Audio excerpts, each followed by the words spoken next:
Alors, docteur, s'il vous plaît, si on nous demande à l'école de détailler l'examen clinique en ophtalmologie, sur quels éléments précisément devons-nous nous baser? Parce que ça reste quand même assez vaste comme question. Oui, mais à votre niveau, l'examen clinique en ophtalmologie, c'est surtout trois étapes. Premièrement, c'est l'acuité visuelle. L'examen ophtalmologique, proprement dit, hein, parce que l'examen ophtalmologique, l'examen en général, on commence avec l'interrogatoire, l'histoire de la maladie, on fait un examen général, puis l'examen ophtalmologique, on commence par l'inspection, la palpation, l'auscultation. D'accord, après l'examen des annexes, des paupières, du méa lacrymal et tout ça. Mais là, je vous parle de l'examen ophtalmologique proprement dit. Vous avez l'acuité visuelle, de loin et de près avec et sans correction. Après, vous avez l'examen du segment antérieur, donc la cornée, la sclère, la chambre antérieure, l'iris, le cristallin, la gonioscopie et le tonus oculaire, tout ça avec le segment antérieur. Après, vous avez l'examen du fond d'œil, je vous ai dit, l'examen du fond d'œil, il y a l'examen, le vitré, la papille, la macula, les vaisseaux et la rétine. OK? C'est le plus important pour un étudiant, d'accord? Donc, si on vous pose une question par rapport aux étapes de l'examen clinique ophtalmologie, c'est surtout ça, l'acuité visuelle, segment antérieur et segment postérieur. Sans, il ne faut pas oublier le tonus oculaire et la gonioscopie. Est-ce que le traitement des strabismes non accommodatif est uniquement chirurgical? Est-ce qu'il est accommodatif partiel ou pas? Parce que le non, pardon, le non accommodatif, il y a le non accommodatif partiel ou pas. Partiel, c'est-à-dire qu'il y a une petite amélioration avec le port de correction. C'est un petit vice réfractif. Si on le corrige, on trouve que l'angle diminue du strabisme. Ça, on donne des lunettes, puis on surveille le patient par rapport à l'amblyopie pour traiter chirurgicalement. Mais pour un strabisme non accommodatif pur, le traitement est chirurgical, oui. C'est quoi la différence entre la rétine postérieure et la périphérie? La rétine, le pôle postérieur, pas la rétine. La rétine via le pôle postérieur via la périphérie rétinienne. Le pôle postérieur, c'est entre l'arcade, les deux arcades, d'accord? Temporale, supérieure et inférieure. Là le pôle postérieur fait la papille, la macula, d'accord? Ce qui est entre les arcades. La périphérie rétinienne, c'est au-delà des arcades. Là, il y a la moyenne périphérie et l'extrême périphérie rétinienne. Concernant le traitement de la rétinopathie diabétique non proliférante, on surveille plus équilibre glycémique. Troisième, c'est quoi? Le traitement des facteurs de risque cardiovasculaire, c'est-à-dire les facteurs de risque associés, les dyslipidémies, s'il y a une HTA, d'accord? S'il y a une néphropathie, tous les risques, en fait, on peut dire cardiovasculaires associés. S'il vous plaît, le pôle postérieur et le segment postérieur, non. Le segment postérieur, comme le segment postérieur, ça commence au niveau du corps vitré. C'est ça le segment. Il y a le segment antérieur, il y a le segment postérieur. Le segment antérieur, il y a avec le cristal, avec la cornée, l'iris, le cristallin et la chambre antérieure. La chambre postérieure, pardon. Et le segment postérieur commence au niveau du vitré. Donc le segment postérieur fait le vitré, fait la rétine, d'accord? Ah là, c'est le corps ciliaire. Le corps ciliaire, c'est intermédiaire entre le pôle postérieur, le segment postérieur et le segment antérieur. Donc, à tout ça, c'est le segment postérieur. D'accord? Le pôle postérieur, c'est surtout là, il y a le centre. Je ne sais pas ce que vous arrivez à voir. Donc, imaginez comme ça en supérieur et en inférieur. D'accord? Vous avez la papille et la macula. Non, la macula. Là, c'est le pôle postérieur. Après, vous avez la moyenne périphérie de la rétine et l'extrême périphérie, elle est là. C'est l'extrême périphérie. Ça s'arrête au niveau de l'aura serrata.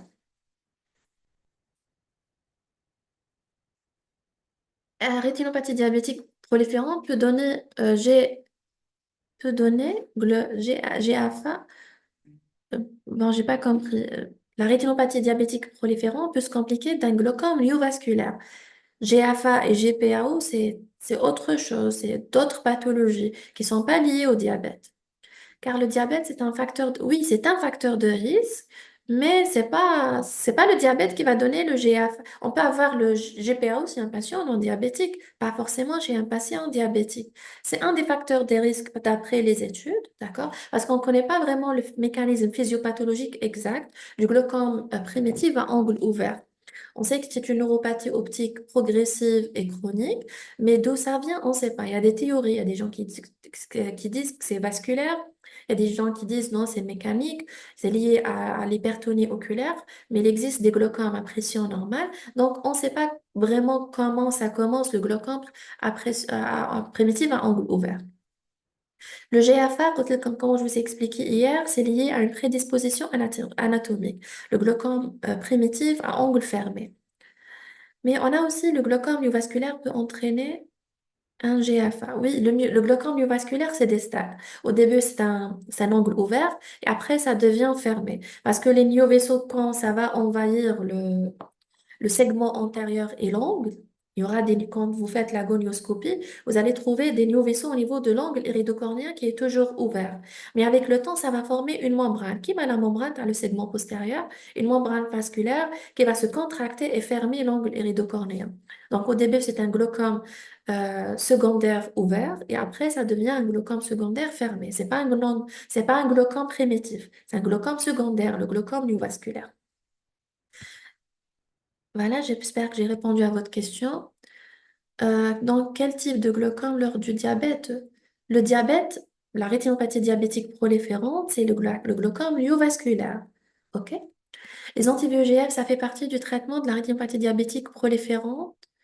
Non, proliférante, non.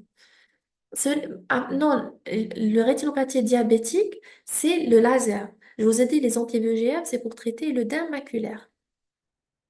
Donc, pour les deux types de verres, sont utilisés dans l'ophtalmoscopie indirecte, donne une image en miroir.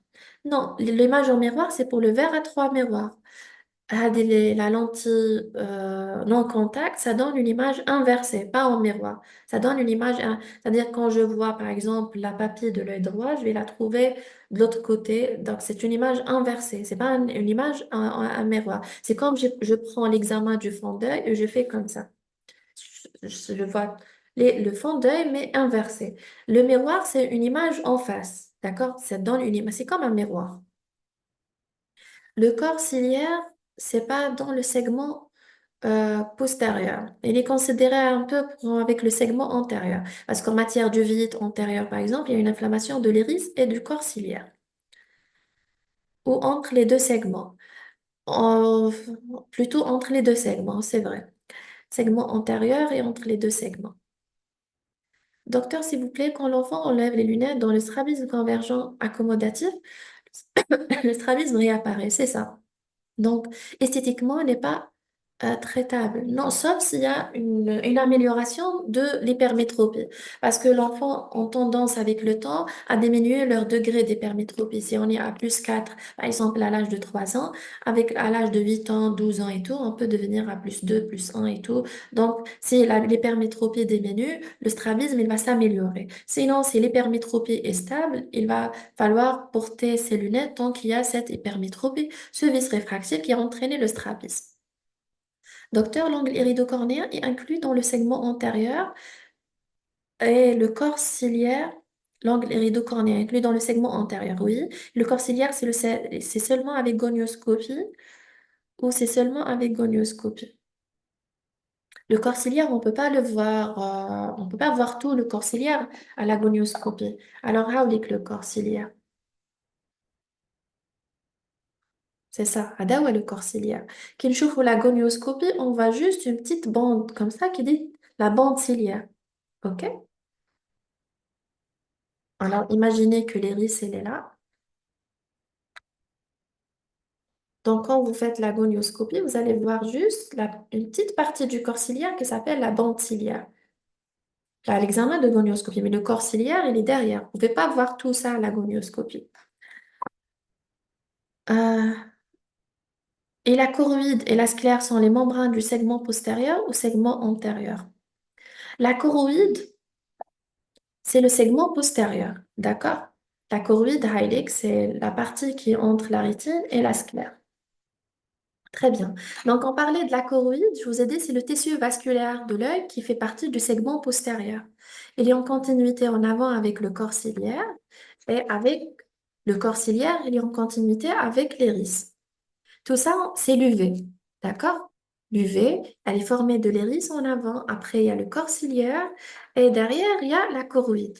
Tout ça, c'est le tissu vasculaire de l'œil. À la couche interne, c'est la rétine et externe, on a la sclère. C'est bon? Une étudiante m'a posé la question par rapport à l'ulcère de cornée. Elle est où la cornée déjà? Donc voilà, ça c'est la cornée, c'est un tissu transparent. La cornée, elle est formée de plusieurs couches. La couche superficielle s'appelle l'épithélium et la couche interne, c'est l'endothélium et entre les deux, on a le stroma. À chaque fois qu'il y a un défect de l'épithélium, quand on fait l'examen à la fluorescémie, alors ça c'est des bandelettes de fluorescémie. Quand on fait l'examen à la fluo, quand on met la bandelette au niveau du cul-de-sac, à chaque fois qu'il y a un défect, ça va prendre le colorant. Un œil normal n'est pas censé prendre la coloration de la fluo. OK? Alors, je vais vous montrer une image d'un examen à la fluo.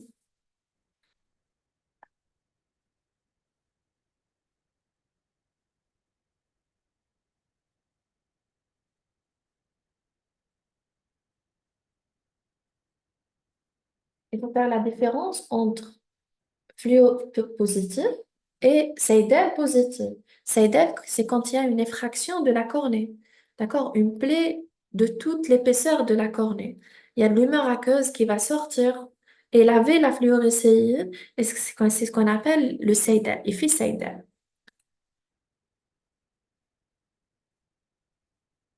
Alors, un petit résumé sur les explorations et merci beaucoup. Ne vous inquiétez pas pour ça. Les explorations, c'est à bande en ophtalmologie. Donc, et je pense pas que vous allez avoir des questions sur ça. OK? Donc, l'exploration que vous devez connaître, par exemple, c'est l'examen du champ visuel dans le suivi du glaucome, l'OCT maculaire quand il y a un œdème maculaire diabétique, l'échographie quand on n'arrive pas à voir le fond d'œil. L'échographie, par exemple, est contre-indiquée quand on a un traumatisme euh, oculaire ouvert.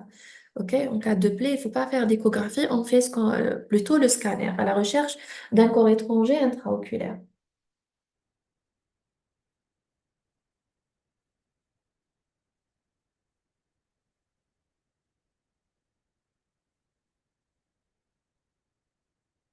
Alors, regardez sur cette image, d'accord? Alors, vous pouvez voir que la cornée après le colorant, il y a une partie verdâtre. Une cornée normale, d'accord? Ne prend pas le colorant. Ça va se laver avec les larmes. Mais une cornée où il y a un défect de l'épithélium, ça s'appelle une cornée avec fluo positif, c'est-à-dire qu'il y a un défect épithélial. Et quand il y a un ulcère, par exemple, quand il y a une ulcère sur cette cornée, après quelques temps, il y a toute la cornée qui va se laver du colorant, il y a juste l'ulcère qui va rester verdâtre. C'est ça, l'ulcère de cornée fluo positif. Docteur, un résumé. Donc, est-ce qu'on va faire les cas cliniques? Tout de suite, on va terminer avec 2 cas cliniques et je vais vous laisser en fait réviser votre examen. La gonioscopie uniquement pour l'étude de l'angle iridocornéen, c'est ça? Qu'est-ce qu'on doit retenir le plus en thérapeutique? Les effets secondaires des corticoïdes. Donc, vous avez l'hypertonie oculaire et la cataracte. Si on vous pose une question par rapport à ça, ça sera surtout les corticoïdes. Différence entre cyclodialyse et récession de l'angle lors du trauma. Je vous ai dit, cyclodialyse, c'est la désinsertion de la base de l'iris. La récession de l'angle, c'est la désinsertion de la base de l'iris. Et la cyclodialyse, c'est la désinsertion de tout le corps ciliaire. C'est la désinsertion du corps ciliaire. Et ça, c'est des signes qu'on voit à la gonioscopie. Les opacités des adénovirus sont définitives. Pas définitives, mais ça va laisser des taches ça va prendre beaucoup de temps pour disparaître, des fois des années.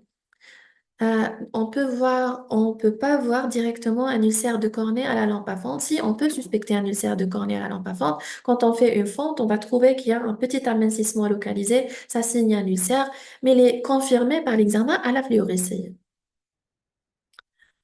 J'ai trouvé une question, les milieux transparents de l'œil. À cornée cristallin vitré, humeur aqueuse cristallin et vitré.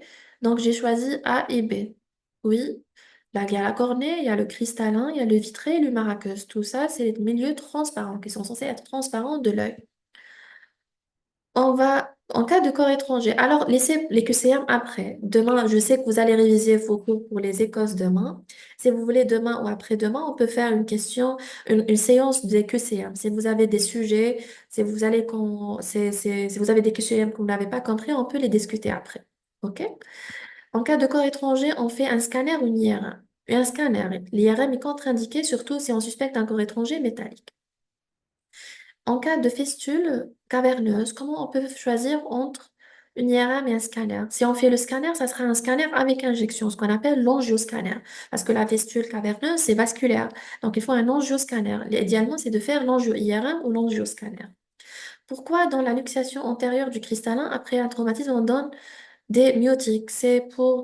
Parce que le cristal, alors je vais vous expliquer.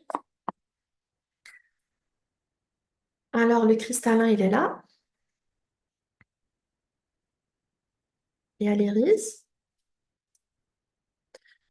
Alors, si par exemple, après un traumatisme, le cristallin il s'est désinséré, et après une mydriase, le cristallin passe en chambre antérieure, c'est-à-dire l'iris il est derrière et le cristallin, ça c'est une urgence. Il faut enlever ce cristallin très rapidement parce que ça entraîne une hypertonie très rapide. OK? Donc, le patient reste un peu dilaté, le cristallin va tomber derrière. On va partir vers une autre chirurgie, une chirurgie endoculaire. Donc, de préférence, le cristallin, il est en chambre, on va juste le retirer à travers un abord antérieur. Dans les myotiques, c'est pour éviter la luxation de ce cristallin dans le segment postérieur. Comment faire pour savoir s'il y a une incarcération, j'ai pas compris, de l'oblique inférieur?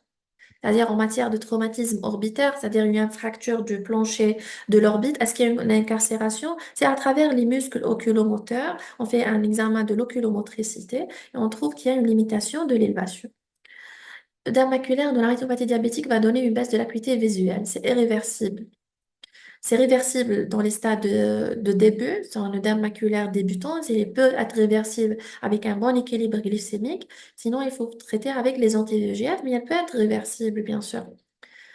Quand on dit hypertonie, on parle d'humeur aqueuse ou de l'œil en général. L'œil en général, c'est une hypertonie de tout le globe. Cause de cécité réversible et irréversible. Le glaucome, par exemple, c'est une des causes irréversibles de cécité. Quand le glaucome arrive au stade de cécité, c'est que c'est irréversible. On ne peut pas récupérer les nerfs, les fibres optiques qui sont perdues. La cécité réversible, la première cause, c'est la cataracte. Les vis réfractifs, par exemple, c'est une cause réversible. On donne des lunettes et la cécité est réversible. OK? Le trachome en cas d'opacité cornéenne, c'est une cécité irréversible. Les lentilles de contact entraînent une atrophie neuronale au niveau de la conjonctive. Pas ça, non, je sais, je connais pas ce mécanisme-là. Les lentilles de contact, ça peut entraîner une ischémie limbique. D'accord? Parce que ça va surtout quand c'est très serré. C'est des lentilles rigides ou des lentilles souples. Les lentilles, quand on les porte, on n'est pas censé les porter tout le temps. Ben, le maximum, c'est 8 heures par jour pour laisser cette cornée. Elle a besoin d'air, elle a besoin de larmes. Donc voilà, ça peut entraîner une ischémie limbique. DMLA donne une cécité irréversible. Oui, au stade d'atrophie, ça donne une cécité irréversible. La DMLA, c'est des stades. Alors, on va passer au cas clinique. Je vais partager avec vous quelques cas cliniques. Alors, je vous ai dit avant, l'examen ophtalmologique était sous forme de QCM et de cas cliniques pour l'examen pratique. Maintenant, ça fait 2 ans que ça a changé avec les écoles. Donc, on va faire ensemble des 2 cas cliniques. D'accord? On passe au cas clinique, vous êtes tous d'accord?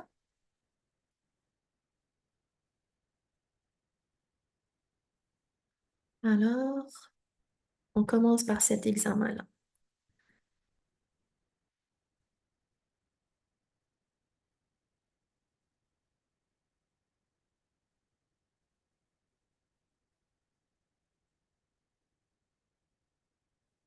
Alors,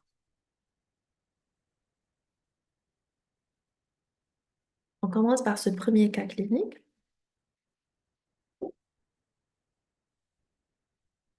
Ça va, vous arrivez à voir l'écran? docteurs devront la leucocorie, la première cause à rechercher. Donc, on va parler de la leucocorie dans ce cas clinique, ne vous inquiétez pas. Donc, on a un nourrisson de 30 mois qui est ramené aux urgences pour constatation par la maman d'une leucocorie droite.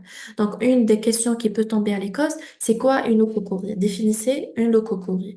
La leucocorie, c'est le reflet blanchâtre de la pupille. C'est ça parce qu'il y a des étudiants qui me disent c'est l'opacité de la cornée, c'est la cataracte. La leucocorie, c'est juste un reflet blanchâtre de la pupille. Il y a plusieurs causes. La cataracte totale blanche chez l'enfant peut donner une leucocorie. C'est une des causes de leucocorie. Mais la leucocorie ne veut pas dire cataracte. C'est juste le reflet blanchâtre de la pupille.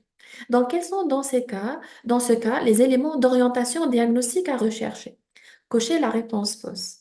Donc, premièrement, rechercher la notion de pathologie métabolique ou infectieuse chez la maman. Rechercher la notion de rétinoblastome ou de cataracte congénitale dans la famille, rechercher la notion d'accouchement par forceps, rechercher la notion d'une toxémie gravidique chez la maman et rechercher la notion d'affection métabolique chez le nourrisson. Alors, d'après vous, quelle est la réponse fausse? Dites-moi. Alors, je vous laisse le temps de relire la question. Il faut penser aux étiologies de la leucocorie pour pouvoir répondre à cette question. Alors, je vais voir. Donc, il y a des gens qui ont répondu C, il y a des gens qui ont répondu D. C, D, C, D. Donc, la plupart, c'est D. Donc, c'est vrai. Donc, la réponse fausse, c'est D. Parce que pour C, l'accouchement par forceps peut donner un traumatisme, une cataracte. OK? Donc, une cataracte peut donner un reflet blanchâtre. Donc, le forceps, oui, c'est une des réponses justes. Par contre, la toxémie gravidique, la maman, il n'y a aucune étiologie qui est dans la leucocorie qui est en relation avec la toxémie gravidique. La leucocorie, on peut avoir une cataracte, on peut avoir une rétinopathie du prématuré. Donc, est-ce que le patient il est né à terme ou pas, ou prématuré? Donc, la notion de pathologie métabolique ou infectieuse chez la maman, en cas de toxoplasmose, de toxocarose rétinienne, on peut avoir une leucocorie. D'affection métabolique chez le nourrisson, c'est-à-dire la cataracte compliquée, la cataracte qui est liée à une affection métabolique. Le rétinoblastome ou la cataracte congénitale dans la famille, tout ça, d'accord, peut être en rapport avec une leucocorie. Vous êtes d'accord? Est-ce que vous avez des questions? Alors, c'est bon, on est d'accord pour la réponse D. Tout traumatisme peut donner une cataracte. Non, mais peut donner. On peut avoir un traumatisme sans avoir une cataracte, mais c'est possible d'avoir une cataracte lors d'un traumatisme. Pourquoi la A est juste? Notion de pathologie métabolique ou infectieuse chez la maman. Donc, c'est la séroconversion infectieuse, surtout en matière de toxocarose et de toxoplasmose. D'accord? Rubéole aussi, ça peut donner une cataracte à la naissance. On passe à la deuxième question. En cas de cataracte congénitale, quelle est l'affection la plus probable que la mère a présentée au cours de la grossesse? Diabète, HTA, rubéole, syndrome grippal, toutes les réponses sont justes. Alors dites-moi,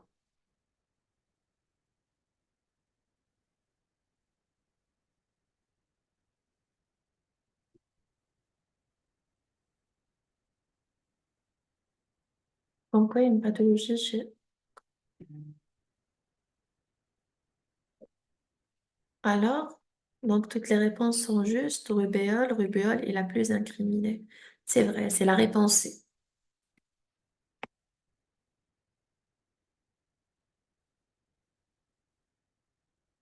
L'examen ophtalmologique retrouve une cataracte totale blanche au niveau de l'œil droit et l'examen de l'œil gauche retrouve une cataracte débutante non obturante. Quels sont les examens complémentaires à demander en urgence? Euh, 1. Une IRM cérébrale. 2. Une échographie en mode A avec un calcul d'implant de champ postérieur.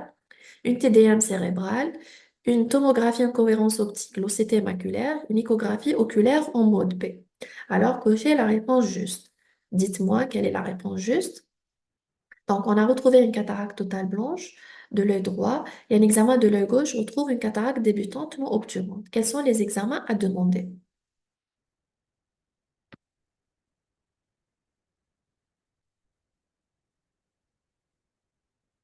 CE, quand on demande une écho en mode A, E, C, E.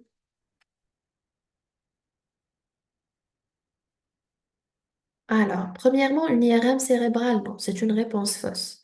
Une échographie en mode A avec un calcul d'implant de champ postérieur. L'échographie mode A, c'est pour calculer la puissance de l'implant qu'on va mettre dans le sac capsulaire. Il faut savoir quand on opère la cataracte, quand on enlève la cataracte, d'accord, on va mettre un implant à la place du cristallin pour remplacer ce pouvoir réfractif. Parce que vous savez, le cristallin, il est responsable de un tiers du pouvoir réfractif de l'œil. Si on enlève le cristallin sans rien mettre, l'œil va devenir très hypermétrope. OK? Donc, il faut mettre une lentille à sa place. Et pour calculer la puissance de cette lentille, on fait l'échographie en mode A. En mode A parce qu'on va calculer la longueur axiale. La longueur axiale de l'œil avec la kérato, d'accord? Ça va nous donner une idée sur la puissance de l'implant qu'on va mettre à l'intérieur de l'œil. Une TDM cérébrale, pas forcément, non. Une tomographie en cohérence optique maculaire, non. Une échographie en mode B. D'accord? Donc c'est la réponse E, 2 et 5. Parce que les autres n'ont pas vraiment de sens en matière de cataracte. C'est bon?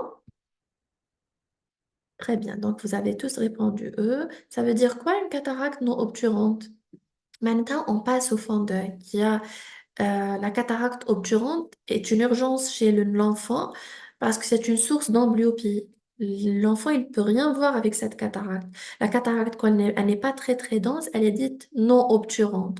Obturante, c'est-à-dire qu'elle est dense, il n'y a aucun passage au fond d'œil de la lumière. Voilà. Quel est le traitement? Alors, on passe à la prochaine question. Quel est le traitement? Premièrement, une abstention thérapeutique, une surveillance régulière. Le traitement est médical à base de corticoïdes par voie locale.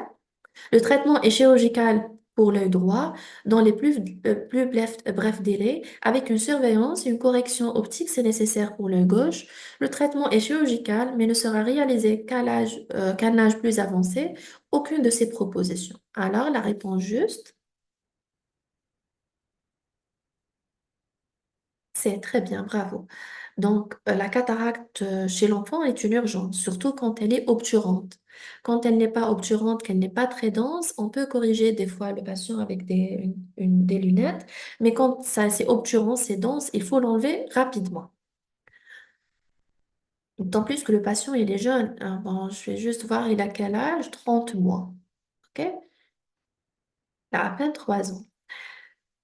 Quelles sont les complications ophtalmologiques post-chirurgicales que peut présenter ce nourrisson?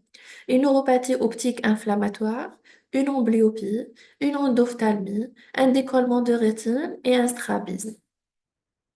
Alors, les complications post-chirurgicales qui sont liées surtout à la chirurgie.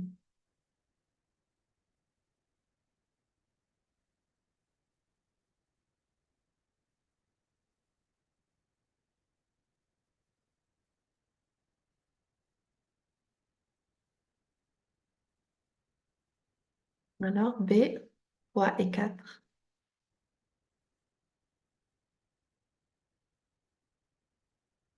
D, 2, 3 et 4. Alors, j'aime pas trop ce genre de questions qui sont un peu qui prête à confusion pour l'étudiant. Ça, c'était pas le cas, c'était pas mon cas clinique, c'était pas moi qui a proposé ce cas clinique. Alors là, oui, on peut avoir comme complication une amblyopie, on peut avoir une endophtalmie, un décollement de rétine ou un strabisme. Mais pour cette question, d'après l'enseignant qui a posé ce cas clinique, il cherche surtout les complications qui sont liées à la chirurgie. D'accord? Purement chirurgical. Donc, on a pris la réponse B comme réponse juste, 3 et 4. C'est surtout l'endophtalmie et les décollements de rétine. L'amblyopie, ça peut être une complication, mais pas vraiment liée à la chirurgie. Je sais que c'est pas une bonne question, hein, ça prête à confusion, ok? Mais on a choisi la réponse B comme réponse juste, 3 et 4.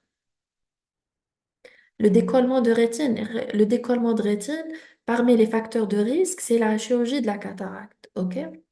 Donc, les facteurs prédisposants de risque pour le décollement de rétine, il y a la forte myopie, la chirurgie de la cataracte, les traumatismes et l'âge.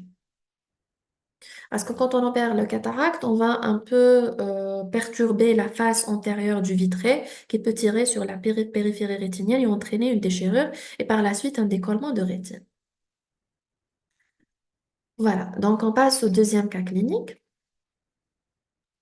Une femme âgée de 75 ans consulte, alors, pardon, une femme âgée de 75 ans consulte aux urgences pour une perte de vision brutale de l'œil droit, évoluant depuis 12 heures, associée à des céphalées intenses. L'œil atteint est blanc et indolore. Donc, on a une baisse de l'acuité visuelle aiguë chez une patiente avec un œil blanc et indolore. Quelles sont les hypothèses diagnostiques? Cochez la réponse fausse. Un décollement de rétine, une neuropathie optique, une hémorragie intravitréenne, une occlusion vasculaire rétinienne, un glaucome primitif à angle ouvert. Alors, c'est simple comme question. سهلة. On a idée une baisse de révision brutale. Alors, la réponse fausse, très bien, c'est la E. Le glaucome primitif à angle ouvert, ça donne une baisse de l'acuité visuelle progressive, pas brutale. Il faut savoir que tout ce qui donne une baisse de l'acuité visuelle avec un œil blanc et indolore, c'est une pathologie du segment postérieur en général. L'examen clinique retrouve une acuité visuelle réduite aux perceptions lumineuses du côté droit, 7 sur 10 non améliorable au niveau de l'œil gauche. L'artère temporale est endurée et non pulsatile. Le fond d'œil retrouve un œdème papillaire droit franc. Donc voilà, donc une acuité visuelle très réduite, 7 sur 10 de l'autre œil, non améliorable. L'artère temporale est endurée et non pulsatile. Et le fond d'œil retrouve un œdème papillaire droit et franc. Donc c'est quoi la pathologie que vous avez en tête quand vous lisez comme ça, quand vous avez ce contexte clinique?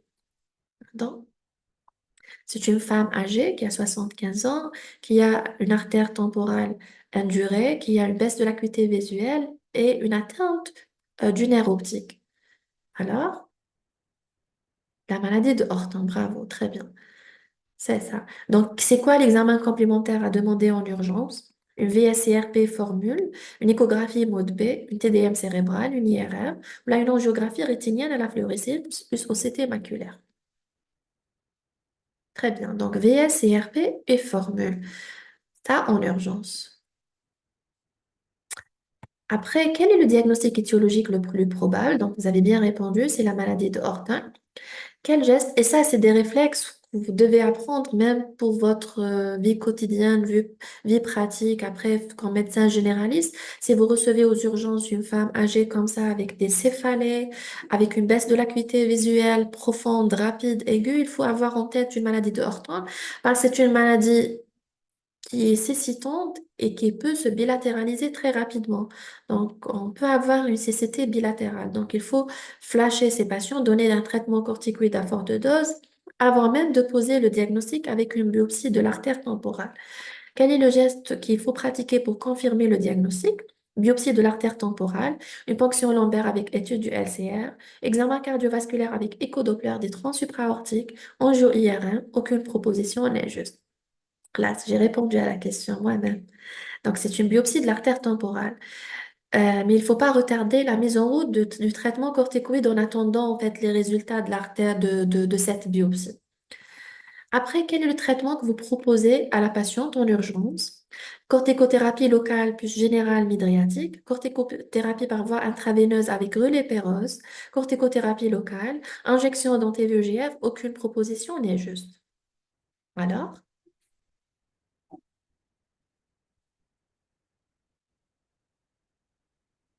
Oui, puis aussi, et la réponse à la dernière question, c'est quoi le traitement que vous proposez? A, B, C, D, E.